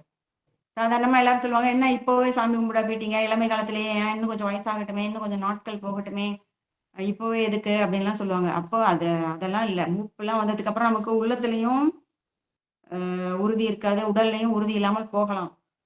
அப்படி ஆனதுக்கு அப்புறம் நம்ம பெருமானை போய் வழிபடணும் அப்படின்னா அதற்கான அந்த அவயங்கள் எல்லாம் நம்ம பெருமான் கொடுத்துருக்காரு இல்லையா? கண், காது, மெய், இது கண்ணு, காது, வாய், இதெல்லாம் நல்லா செயல்படுமா அப்படிங்கிறதெல்லாம் நமக்கு தெரியாது. அப்ப அதெல்லாம் நல்லபடியா இருக்கிற காலத்திலேயே நம்ம என்ன செய்யணும்? பெருமானை சென்று வழிபட வேண்டும். மற்ற உலக இன்பத்தை நோக்கி இப்ப நமக்கு அது கிடைக்கலையே இது கிடைக்கலையே நினைச்சு நம்ம வருத்தப்படக்கூடாது. இப்போதைக்கு பெருமான் நமக்கு நல்ல கண், காது, மூக்கு, வாய், இதெல்லாம் பெருமானை பற்றி பேசுவதற்கு வாய் கொடுத்திருக்காரு. அவரை கண்டு போற்றி வணங்க கண்கள் கொடுத்திருக்காரு, வாய் கொடுத்திருக்காரு. அவர் புகழை பாடுவதை கேட்கறதுக்கு நமக்கு நல்ல கேட்கும் திறனை கொடுத்திருக்காரு. இதெல்லாம் பெருமான் நமக்கு நல்லபடியா அமைச்சு கொடுத்திருக்கார் அப்படின்னு அவருக்கு நன்றி சொல்லிவிட்டு பெருமானை வந்து நாம் வணங்கணும் அப்படிங்கிறது தான் சொல்றாரு. அப்ப அந்த மூப்பு வருவதற்கு முன்பாகவே பெருமானை சென்று வழிபட வேண்டும் அப்படின்னு சொல்றாரு. மானழிந்த மூப்பினால் வருந்தன் மூப்பு வரும்பொழுது நமக்கு என்ன உடம்புல ஏதாவது பிரச்சனை வந்துருச்சுன்னா நம்ம அதை பத்தியே தான் யோசிச்சுட்டு இருப்போம். மத்த எந்த சிந்தனையுமே வராமல் போவதற்கு வாய்ப்பு இருக்கு. அப்ப அதெல்லாம் வருவதற்கு முன்பாகவே பெருமானை சென்று சேருங்கள் அப்படிங்கிறாரு. வம்மினோம்னா வாருங்கள் அப்படின்னு அர்த்தம். எங்க வரணும் அப்படின்னா புனல்வெள் எலும்பினான் பொன்திகழ் சடைமுடி கோணல் வெண் பிறையினான் கோடிக்காவு சேர்மினே அப்படின்னு சொல்றாரு. பூணல் வெள் எலும்பினால்னா அந்த பூணல் மாதிரி அந்த எலும்புகளை கோர்த்து பெருமான் அணிந்து கொண்டிருக்கிறார் இல்லையா, அதை சொல்றாரு. அதாவது சங்கார காலத்துல திருமால் பிரம்மனோட மண்டையோடுகளையும் எலும்புகளையும் பெருமான் வந்து மாலையாக அணிந்திருப்பார் அப்படின்னு பார்த்திருப்போம். அதைதான் சொல்றாரு. பூணல் வெள் எலும்பினான் பொன் திகழ் சடைமுடி. அந்த சடைமுடி எப்படி இருக்குன்னா பொன் போல திகழ்தான். பொன் போல திகழ்கின்ற அந்த சடைமுடியிலே கோணல் வெண் பிறையினான். அந்த பிறை சந்திரனை பெருமான் சூடி கொண்டிருக்கின்றார். தன்னிடம் வந்து சரணாகதி அடைந்த அந்த சந்திரனை எடுத்து தன்னுடைய சடாமுடியிலே சூடிக்கொண்டிருக்கும் பெருமான் கோடிக்கா என்ற திருத்தலத்திலே வீற்றிருக்கின்றார். அவரை சென்று சேருங்கள் அப்படின்னு சொல்றாரு. இதற்கு வந்து ரொம்ப அழகா திருமூலர் சுவாமிகளும் சொல்லுவார். இந்த வாழ்க்கை, இந்த நிலையில்லாத இந்த வாழ்க்கையை பத்தி சொல்லுவாரு. அதாவது நம்ம நேருக்கு நேரா பாக்குறோம், சின்ன பையனா இருக்கான், வளர்றான், அவனுக்கு வயசாகுது, திரும்ப அவன் இறந்து போயிடறான், திருப்பி இன்னொரு குழந்தைய பாக்குறோம். இப்படி இந்த வாழ்க்கை இப்படிதான் போயிட்டு இருக்குன்னு நம்ம கண் முன்னாடியே பாக்குறோம். நம்மளே பாக்குறோம். நம்ம ஒரு காலத்துல இன்னும் இப்பதான் நம்மளே ரொம்ப சின்னதா இருந்த மாதிரி இருந்தது, அதுக்குள்ள இத்தனை வயசு வந்துடுச்சு நமக்கு, இன்னும் கொஞ்ச நாள் தான், இன்னும் கொஞ்ச நாள் இன்னும் கொஞ்சம் வயசாயிடுமோ அப்படின்லாம் கூட யோசிப்போம் இல்லையா. அத சொல்றாரு. பாலன் இளையன் விருத்தன் என்கின்ற காலம் கழிவன கண்டும் அருகிலார் அப்படின்னு சொல்றாரு. எல்லாத்தையும் நீங்க நேருக்கு நேரா பாத்துட்டு தானே பாருக்கீங்க. அப்படி இருக்கும் போதும் கூட இன்னுமா உங்களுக்கு தெரியல? சிறுவராக இருக்காங்க, கொஞ்சம் இளைஞன் ஆகுறாங்க, வயசாகி போது, அப்புறம் இறந்து போயிடுறாங்க, அதுக்கப்புறம் என்ன ஆகுறாங்கன்னே தெரியல. இப்படிப்பட்டதான இந்த வாழ்க்கை, இதை தெரிஞ்சு கூடவா நீங்க இன்னும் எப்படியா இருக்கீங்க அப்படின்னு சொல்றாரு. அடுத்தது அப்பர் சுவாமிகளும் சொல்லுவாரு. உரை தளர்ந்து உடலார் நடுங்காமுனம். நம்மளோட உரைன்னா இந்த சொல்லு தளர்ந்து போய் இந்த உடலானது நடுங்கி போகாதற்கு முன்னமே பெருமானை சென்று சேருங்கள் அப்படின்னு உபதேசம் பண்ணுவாரு. அப்புறம் திருஞான சம்பந்த சுவாமி நிறைய பாடல்கள், நிறைய பதிகங்கள்ல இதெல்லாம் இந்த மூப்பு வருவதற்கு முன்பாகவே பெருமானை சென்று தொழ வேண்டும் அப்படின்லாம் சொல்லுவாங்க. அது என்னன்னா ஏதமிக்க மூப்பினோடு இருமல் ஈழை என்றிவை ஊதலாக்கை ஓம்புவீர் உறுதியாவது அறிகிறேல் அப்படின்னு சொல்லுவார். இந்த ஊதலாக்கை, இந்த ஆக்கையே இதையே ஓம்புவதற்கு நீங்க வாழ்க்கையை செலவு பண்ணிட்டு இருக்காதீங்க. இது வந்து ஏதமிக்க மூப்பினோடு இருமல் ஈழை இதெல்லாம் வரும், அதெல்லாம் வருவதற்கு முன்பே பெருமானை சென்று சேருங்கள், அதுதான் உறுதி அப்படின்னு சொல்றாரு. ஐயடிகள் காடவர்கோன் 16வது திருமுறையில இந்த வயோதிகம் பற்றி ரொம்ப அழகா சொல்லியிருப்பாரு. குந்தி நடந்து குனிந்தொருகை கோலூன்றி நொந்து இருமி ஏங்கி நுரை தேறி வந்துந்தி ஐயாறு வாயாறு பாயாமுன் நெஞ்சமே ஐயாறு வாயால் அழை அப்படின்னு சொல்லுவார். இப்ப நம்ம என்ன கோல் ஊன்ற மாதிரி வயோதிகம் வந்து அதுக்கப்புறம் ஐயாறுன்னா அந்த சளி வந்து மிடர்ல அடைக்கும் அப்படின்னு சொல்லுவாங்க. அப்படி வந்து அடைச்சு இருமி நொந்து இருமி இப்படிலாம் நம்மளோட காலம் வந்து அவமாக போவதற்கு முன்பாக இந்த ஐயாற்று பெருமானை ஐயாரா அப்படின்னு சொல்லி உன்னோட வாயால அழை அப்படின்னு சொல்லி அழகா உபதேசிச்சிருப்பாரு. இப்படியாக இந்த வயோதிகம் வருவதற்கு முன்பாக இளைய காலத்திலேயே நாம் பெருமானை ஏத்த வேண்டும் அப்படிங்கிறது தான் இங்க கூறப்பட்ட உபதேசம் இந்த 7வது திருப்பாடல்ல. அடுத்தது 8வது திருப்பாடல். மற்ற இவ்வாழ்க்கை மெய்யெனும் மனத்தினை தவிர்த்து நீர் பற்றி வாழ்மின் சேவடி பணிந்து வந்து எழுமினோ வெற்றிகள் தசமுகன் விரல்கட இருந்ததோர் குற்றமில் வரையினான் கோடிக்காவு சேர்மினே அப்படின்னு சொல்றாரு. அப்புறம் மற்ற வாழ்க்கை மெய்யெனும் மனத்தினை தவிர்த்து அப்படிங்கிறாரு. இந்த மனத்தோட இயல்பு என்ன, அது எதை உயிரோட இயல்பு என்னன்னா எதை அதாவது எதை சாருகின்றதோ அதன் வண்ணமாக ஆயிடும் அப்படின்னு பார்ப்போம். இப்ப இந்த வாழ்க்கையில் நமக்கு பிறவி கொடுக்கப்பட்ட பிறகு இந்த உயிர் எதை தான் நினைக்குது, இந்த உலகம்தான் மெய் அப்படின்னு நினைச்சு இதுலயே மயங்கி இருக்கு. அதாவது பொய்யான இந்த உலக வாழ்க்கையை மெய்யென்று எண்ணி மயங்குது இல்லையா, அதுதான் சொல்றாரு. மற்ற இவ்வாழ்க்கை மெய்யெண்ணும் மனத்தினை தவிர்க்கணும் அப்படிங்கிறாரு. இந்த மனம் வந்து அப்படித்தான் நினைக்க வைக்கும், ஆனா அதை நீ தவிர்க்க வேண்டும் அப்படிங்கிறாரு. இதுதான் மறக்கும் மனத்தினை மாற்றிய மாவியை வற்புறுத்தி அப்படின்னு சொல்லுவார் இல்லையா திருநீலகண்ட பதிகத்துல. இப்ப இந்த மனத்தினோட இயல்பு வந்து மறக்கிறது தான், மறக்கும், பெருமானை மறக்க செய்யும். ஆனாலும் அதை என்ன பண்ணணும், வற்புறுத்தி இழுத்து கொண்டு பெருமானுடைய திருவடிகளை சேர்க்கணும், அதுதான் சொல்றாரு.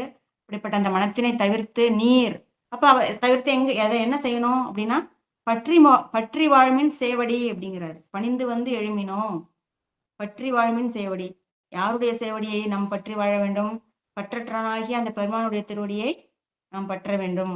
அதாவது பற்றுக பற்றற்றான் பற்றினேன்னு சொல்லுவார் இல்லையா திருவள்ளுவர். அப்படி நம்ம அந்த பற்றற்றானுடைய பற்றின திருவடியை நாம் பற்றினோம் அப்படின்னா நமக்கு இந்த உலகப்பற்று இல்லாமல் போய்விடும். அப்படி வந்து பற்றி வாழ்மின் சேவடி அப்படின்னு சொல்றாரு. பணிந்து வந்து எழும்பினோம். அப்ப அந்த பெருமானை வந்து நீங்கள் வந்து பணிந்து பணிய வேண்டும் வாங்க அப்படின்னு சொல்ற. எழும்பினோன்னா வாங்க, சீக்கிரம் அப்படியே சோர்ந்து இருக்காதீங்க, எழும்பினோம் எழுந்து வாருங்கள் அப்படின்னு சொல்றாரு.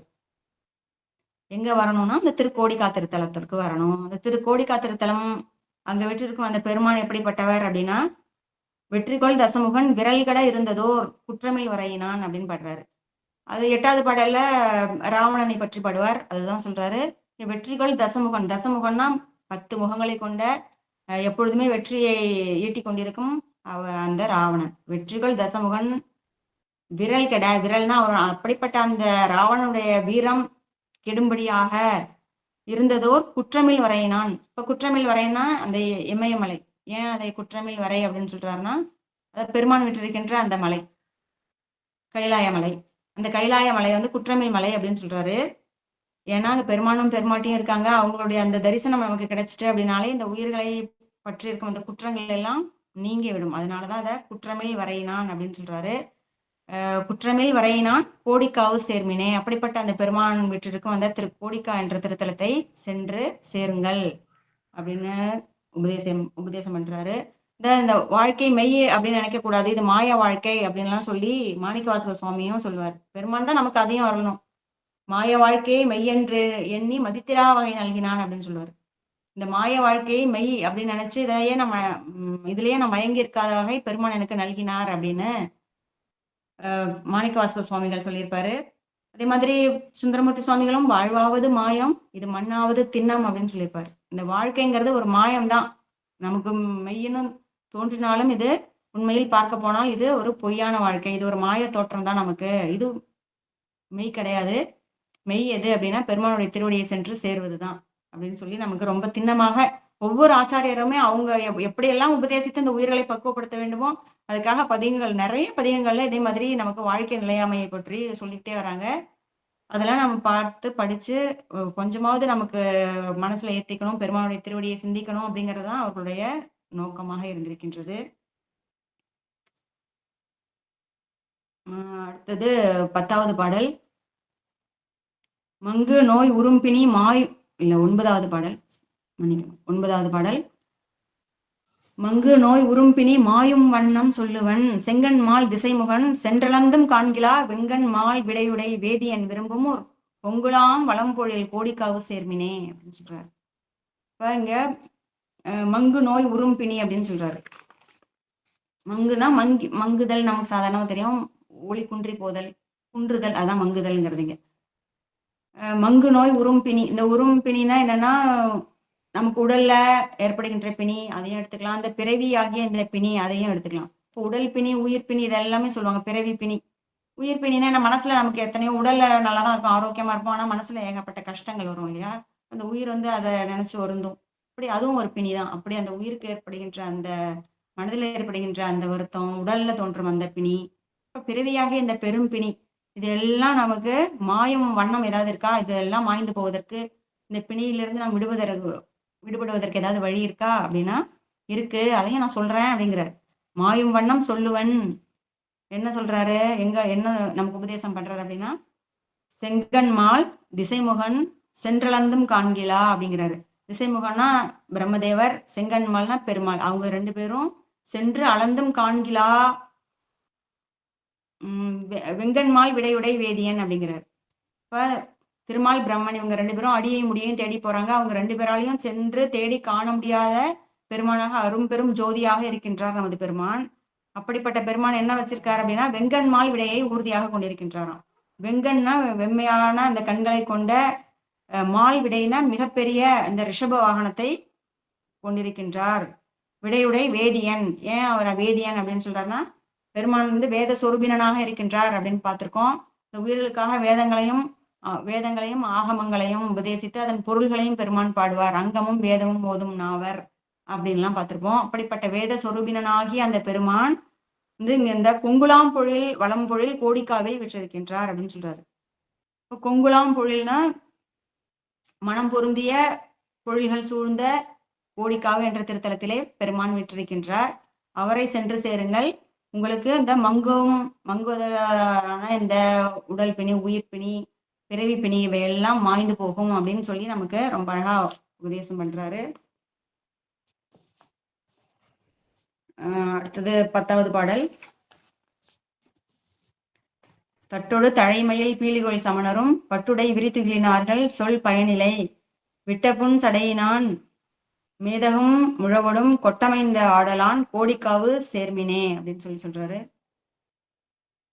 தட்டோடு தழைமயில் பீலிகள்னா தட்டு, அப்புறம் தழைமயில்னா அந்த மயில் பீலிகளை எல்லாம் சுமந்து உலாவி கொண்டிருக்கும், திரிந்து கொண்டிருக்கும் அந்த சமணர்கள். தட்டோடு தழைமயில் பீலிகொள் சமணர்களும் பட்டுடை விரித்துகிலினார்கள் அப்படின்னா பட்டு வஸ்திரத்தை சுற்றி கொண்டிருக்கும் அந்த புத்தர்கள். பட்டுடை விரித்துகிலினார்கள் ஆகிய இவர்களுடைய சொற்கள் எல்லாம் பயனில்லாத சொற்கள் அப்படின்னு சொல்றாரு.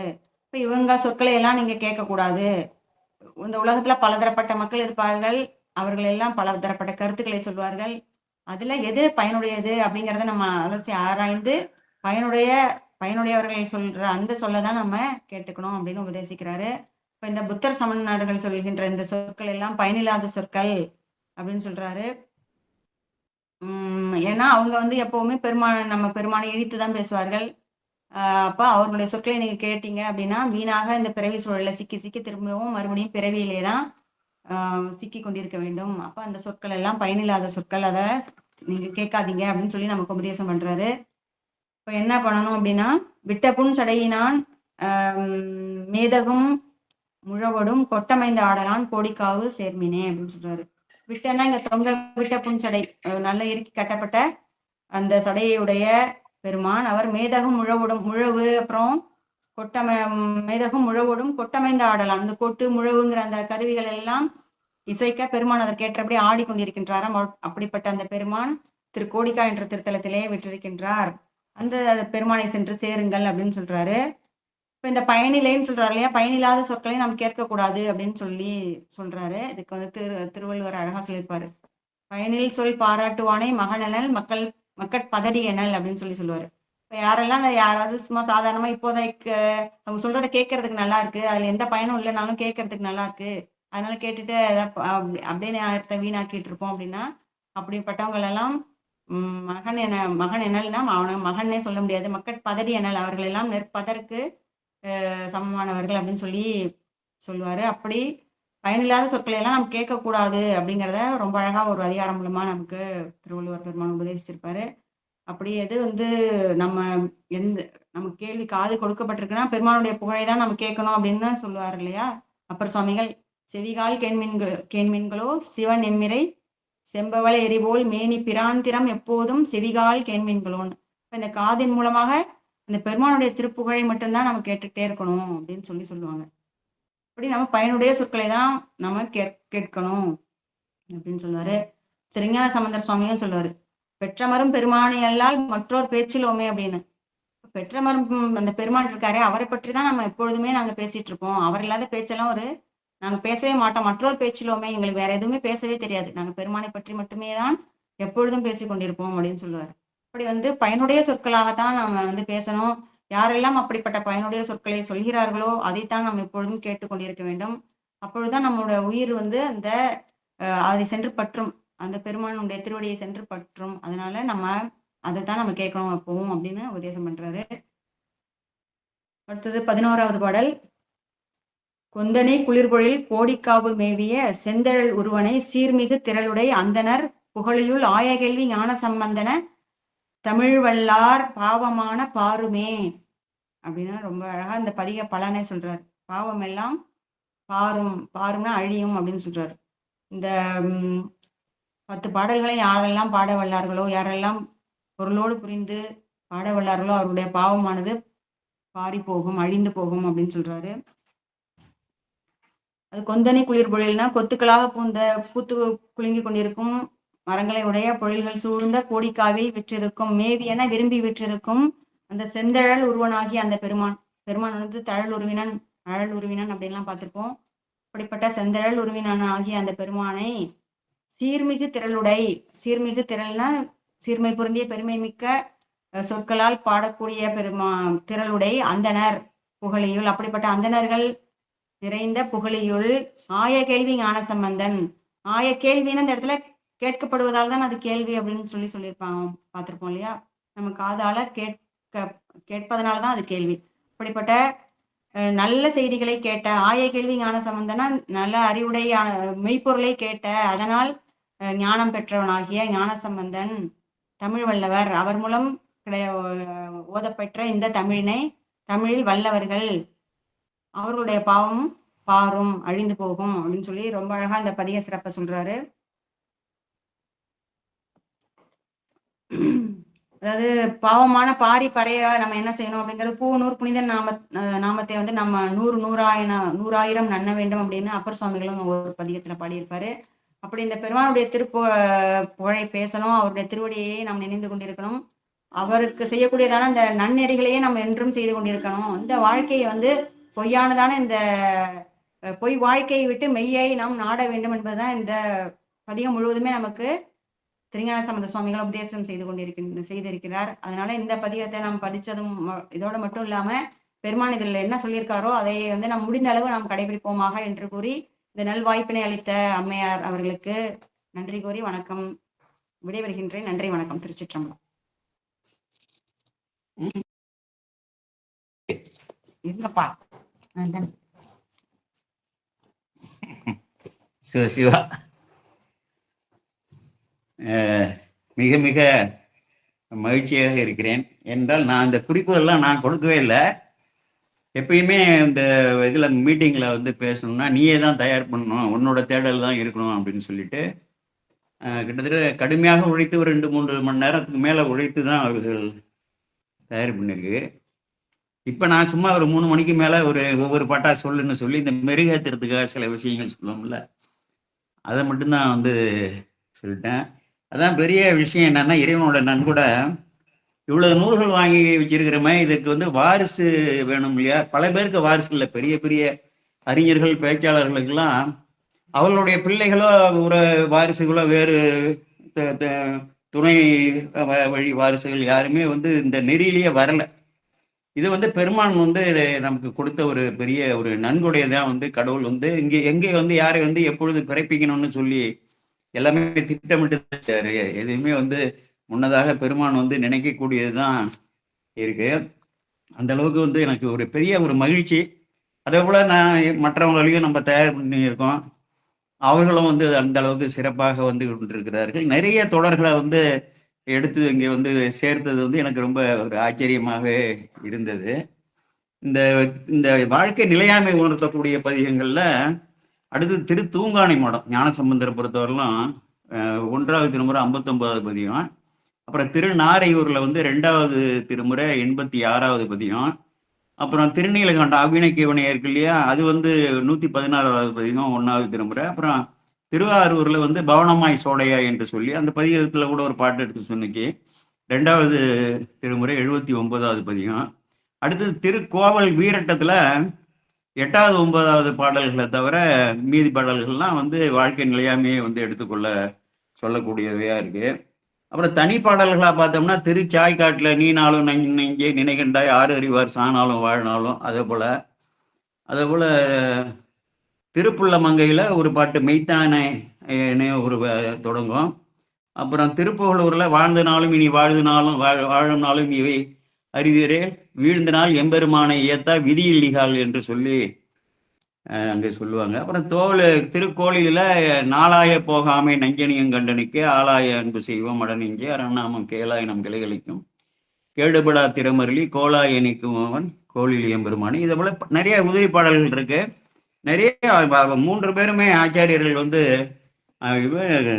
திருவாசகம் உள்பட மற்ற ஏனைய அனைத்து நூல்களும் வாழ்க்கை நிலையாமே நிறைய வந்து உபதேசித்து எப்படியாவது இந்த வாழ்க்கையோட இழிவை வந்து சுட்டி இறைவனை அடைய வேண்டும் என்று சொல்லியிருக்காங்க. இது வந்து முழுவதுமாக வினை கொள்கையை வந்து எப்படி எங்க திருநீலகண்ட திருப்பதிகம் சொல்லுதோ கிட்டத்தட்ட அப்படிதான் சொல்லி 2 வரியில வந்து இந்த வாழ்க்கையோட இழிவை சொல்லி இறைவனுடைய யாரை வந்து அடையணும் எங்கே அடையணும் என்று சொல்லி இறைவனுடைய இந்த புண்ணிய திருவேடங்களான அடையாளங்களை வந்து சுட்டி அவர் வீட்டில் இருக்கிற இந்த கோடிக்காவுக்கு செல்வம் என்று சொல்லி ஒரு உபதேசமாகவும் அது ஆற்றுப்படுத்துதல்னு சொல்லுவார்கள். ஆற்றுப்படுத்துதல்னா என்னன்னா, ஒரு புலவன் ஒரு அரசன்கிட்ட பரிசு வாங்கிட்டு வருவான், இன்னொரு ஏழை புலவன் வருவான். அப்புறம் இந்த அரசன்கிட்ட தானே நான் வாங்கிட்டு வந்தேன், நீ அவனை போய் பாரு, உனக்கு நிறைய கொடுப்பான்னு சொல்லு, அதை சொல்லுவாங்க. அதே போல ஆற்றுப்படுத்துதல் அப்படி ஒரு உபதேசமாக அருமையாக பண்ணியிருக்காரு. இந்த வினையை பத்தி ஒரு சுருக்கமாக ஒரு 2 நிமிஷம், ஒரு 5 நிமிஷத்துக்குள்ள சொல்லிடுறேன். நான் வந்து புரிந்து கொண்ட அளவுக்கு சொல்றேன். மூவினைன்னா ஏன் மூவினைன்னு சொன்னாங்கன்னா, ஒவ்வொரு வினையும் வந்து ஒரு ஒரு நேரத்துல தான் ஒரு வினை வந்து நம்மளை தாக்கும். சங்கீதம், பிராரப்தம், ஆகாயம்னா ஒரு நேரத்துல தான் ஒன்று வந்து அதனாலதான் தனித்தனியாக இருப்பதால் வந்து அதை மூவினைன்னு சொல்றாங்க. இப்ப காரணமாக இருக்கிறது சங்கீத வினை. பல பிறவிகளிலே நம்மால் ஈட்டப்பட்டு அங்கே குவிக்கப்பட்டு நம்மளுடைய கணக்கில் ஏற்றப்பட்டது. அப்ப பல பிறவிகள் கொடுத்த பெருமான் இப்பொழுது பிறவி கொடுக்கணும்னா பாப்பாரு, இவ்வளவு பிறவிகள் இவனுக்கு கொடுத்துருக்கணுமே, மனித பிறவியே 153 கொடுத்துருக்குமே, எவ்வளவு தூரம் வந்திருக்கான் நம்மளை நோக்கினா ஒரு 27%. அப்ப மேலும் வந்து ஒரு ஆயுளை நிர்ணயித்து இத்தனை வருஷம், 73 வருஷம், 11 மாசம், 3 நாள், 4 நாளிகள்னு நிர்ணயம் பண்ணி இன்பத்தையும் துன்பத்தையும் வந்து அவனை மேலும் பக்குவப்படுத்தி தன்னை நோக்கி செலுத்த வேண்டும் என்ற ஒரு ஈர்க்க வேண்டும் என்ற ஒரு கருணையோடு அதை வந்து ஏற்றி அனுப்புறாரு. அதுதான் பிராரத்தம். அந்த பிராரத்தத்தை நம்ம வந்து அந்த இப்பொழுது நம்ம செய்யறோம்ல, அதை நுகரும் பொழுதே இப்பொழுது செய்யக்கூடிய வினைகள் தான் ஆகாமிய வினைகள் என்று அங்கே சொல்லப்படுகின்றன. வேற ஒன்றும் நமக்கு இது இல்லை. ஏன் இந்த வினைகளை ஏற்றுறாருன்னா, எப்படியாவது இந்த உயிர்களை வந்து பக்குவப்படுத்தி இந்த ஆணவத்தை மெலிவுற செய்வதற்கு தான் ஆகந்துக மூலமாக, செயற்கை மூலமாக இந்த மாயாகாரிய உலகமும் உடலும் கொடுக்கப்பட்டு இந்த வினையை ஏற்றப்படுகிறது. இதோட நோக்கம் என்னன்னா, இந்த ஆணவம் வந்து மெலியணும், சக்தியறை செய்யணும். இந்த ஆணவம் சக்தியறை ஆயிட்டதுன்னா அப்புறம் வினைக்கு வந்து வேலை இல்லை, வினை மாயை எல்லாமே அற்றுப்படும், இந்த உயிர் வந்து சாயுஜ்ய நிலையை அடைந்து விடும். அதற்காக தான் வந்து பெருமான் வந்து இந்த வினைகளை கொடுக்குறாரு, நல்வினை தீவினை எல்லாம். அப்போ வந்து இந்த ஆகாம வினை இருக்கு இல்லையா, ஆகாமிய வினைகளை வந்து இந்த பிறவிலே நுகரக்கூடிய நிலை வருமா? ஏன்னா பிராரப்த வினையை மட்டும்தான் நம்ம வந்து நுகர்றோம்னு வந்து சொல்றோம்.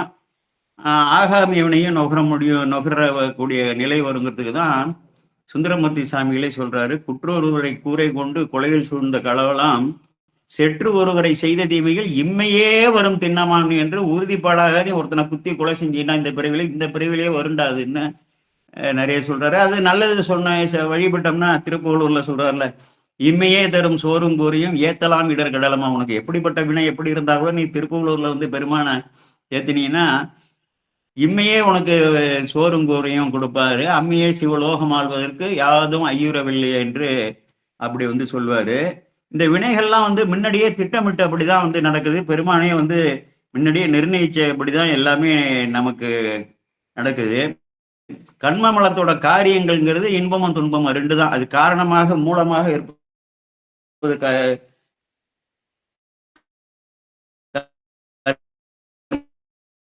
சொல்ற அந்த வினை இருந்தா கூட அதோட விளைவுகள் வந்து இன்பமும் துன்பமும் தான். இப்ப என்ன சொல்லுவாருன்னா, எல்லாமே பெருமான் தான் நடத்துறாருங்கிறது புரிந்து கொள்ள வேண்டும். நாம் இப்பொழுது வந்து 10 பேர் உட்கார்ந்து ஒரு இடத்துல இருக்கோம்னா, ஒரு சபையில இருக்கோம்னா, முன்னதாகவே ஒரு சில பேர் வந்துடுவோம், சில பேர் அந்த ஒரு நொடி பொழுது கூட எதுவுமே அது பெருமானுடைய இதுல. அங்க பாருங்க, இந்த தடுத்தால் கொண்ட புராணம் 142வது பாட்டுல பண்டை விதி கடை கூட்ட பறவையாரும் கண்டாருப்பாரு. பறவையார் வந்து அவரை வந்து சுந்தரமூர்த்தி சாமி இவரை பாக்குறாரு, இந்த அம்மாவும் அவரை பாக்குறாரு. எதனால பாக்குறாருன்னா, பண்டை விதி கடை கூட்டம்னா முன்னதாக பெருமான் விதித்த விதி, அந்த கடை கூட்டம்னா அந்த விதிக்கு வந்து அறிவு கிடையாது, அந்த பெருமானை செலுத்த இவர் கண்டாரு. பண்டை விதி கடை கூட்ட பறவையாரும் கண்டாருப்பாரு. அதே போல அங்க சங்கிலியார் அங்க இதுக்கு போறாரு இல்லையா, திரு ஒற்றியூர் திருத்தலத்துக்கு, இன்னைக்கு தியாகேஸ்வர் வீட்டு இருக்கக்கூடிய அங்க போகும் பொழுது சுந்தரமூர்த்தி சாமிகள் அங்க பல நாள் வந்து வழிபடுவாரு, அடியார்கள்லாம் வரவேற்பாங்க. அங்க பாட்டுலாம் ஒரு பதியம் இருக்கு, மீதி பதியம்லாம் பாடினதா சொல்றாரு, அதெல்லாம் இல்லை, அது வேற. அன்றைக்கு ஒரு நாள் போறாரு, அந்தி வண்ணத்து ஒருவர் திருவருளால் வந்த ஆரூரர். எப்படி வந்தாரு? பெருமானுடைய திருவருளால் இங்கே வந்து பூமிக்கு வந்தவர். கந்தமாலை சங்கிலியார் தம்மை காதல் மனம் புணர. முதல்ல பறையாறு கல்யாணம் பண்ணிட்டார்ல, இந்த பொண்ணை வந்து கல்யாணம் பண்ணோம்ல. வந்த பருவம் ஆதலால், சரியாக வினை வந்து பக்குவம் அடையும்போது ஊட்டப்படும் என்று நம்ம சாஸ்திர ஆசிரியர்லாம் சொல்றாங்க பாருங்க. வந்த பருவம் ஆதலால் வகுத்த தன்மை வழுவாத. பெருமான் எப்படி எந்த நேரத்துல எந்த வினையை வந்து சேர்க்கணும் இந்த உயிருக்கு என்று சொல்லி அதிலிருந்து வழுவாத முந்தை விதியால் வந்து அது வழுவாமல் வந்து செலுத்தப்பட வேண்டும், இயக்கப்பட வேண்டும் என்று முன்னதாக விதித்திருக்கல. அதனால அந்த விதியால் வந்து ஒரு நாள் முதல்வர் கோயில் உள்புகுந்தார் என்று சொல்லி அந்த பாடல்ல வந்து சொல்றாரு. பெருமான் தான் ஒவ்வொரு நொடித்துகள் அளவும் நமக்கு வினையை வந்து ஊட்டுகிறார் என்பதை நம்ம வந்து புரிந்து கொள்ள வேண்டும். அடுத்தது இதை வந்து நமக்கு குருஞான சம்பந்தர் ஒரு பெரிய பரஞானி. நிறைய பேர் அதெல்லாம் படிக்கிறது இல்லை. சிவபோகசாரம், சொக்கநாத வெண்பா 8 நூல்கள் அவங்க அருளியிருக்காங்க.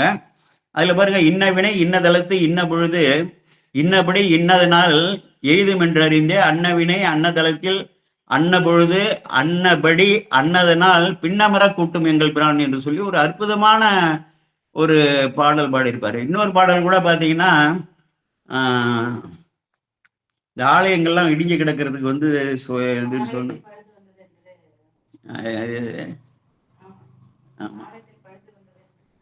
ஆமா, அதை போல ஆலயத்திலலாம் பழுது ஈசன் பலகீனன் என்ற கால் ஆலயத்தில் மோசம் வந்தது என்று மொழியலாம்.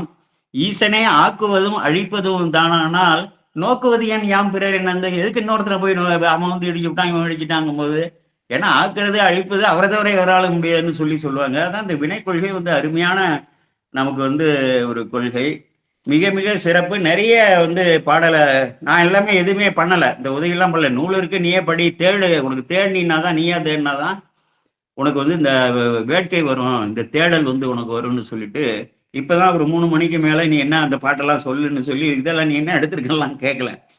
அதுக்கு சில மெருகேற்றுற மாதிரி சில செய்திகளை என்னோட அனுபவத்தில் வந்து சொன்னால் மிக மிக மகிழ்ச்சி. அடுத்தது விஜயலட்சுமி அம்மாலாம் இருக்கீங்க, இவங்க சிவசங்கரி, மருதப்பன் டாக்டர், யாராவது நீங்கள் உங்கள் கருத்துக்கள் ஏதாவது சொல்கிறதுன்னா சொல்லுங்கள். அவங்க நடத்துனதுல ஏதாவது ஐயப்பாடோ இல்லை வந்து மாற்று கருத்தோ ஒப்புமை உள்ள கருத்துக்களோ இருந்தால் சொல்லலாம்.